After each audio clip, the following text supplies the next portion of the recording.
sir.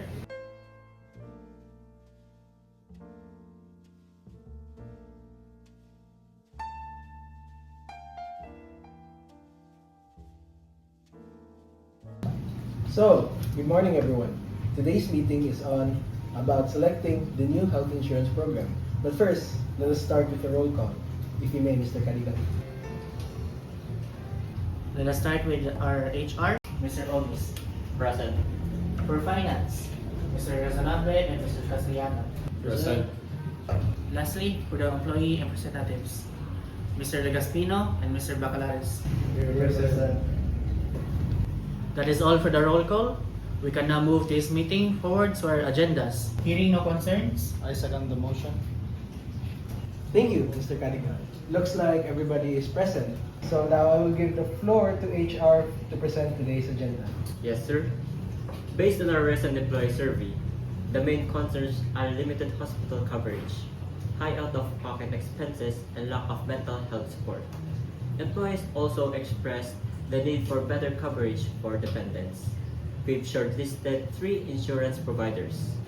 Plan A, lower monthly premium, basic hospitalization coverage, limited dependents.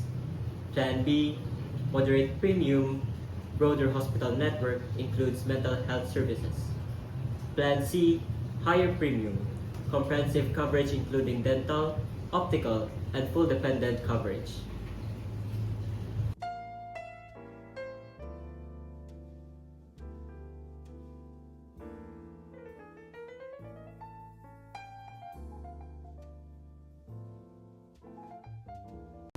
Thank you very much, Mr. Ogis, for the presentation. So who wants to move on this meeting to our next agenda?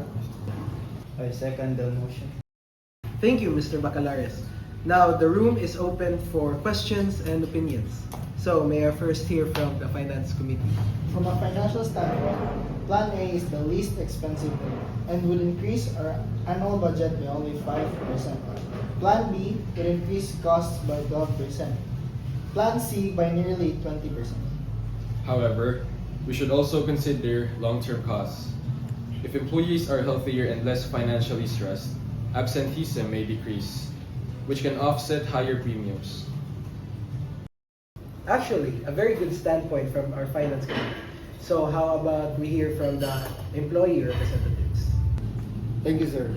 Many of us in maintenance work physically demanding jobs. Injuries and health concerns are common. Plan A seems too limited, and Plan B sounds more practical, especially with better hospital access. I agree. For cabin crew and ground staff, mental health support is very important due to irregular schedule and high stress. Plan B and Plan C both include mental health coverage, but Plan C might be too costly for the company. So, it seems Plan A may not sufficiently address employee concerns. So, Finance, would Plan B be sustainable? It's manageable, but we would need to adjust certain non-essential expenditures.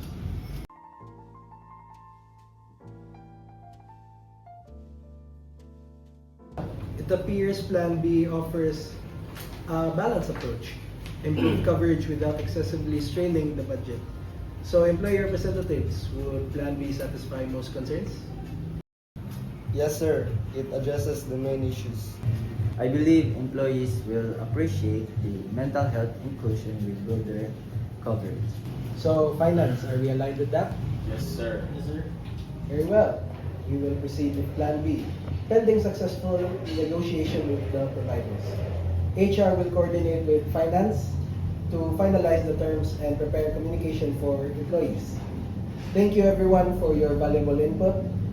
This decision reflects our commitment to both our employees' well-being and responsible financial management. So, let's adjourn this meeting.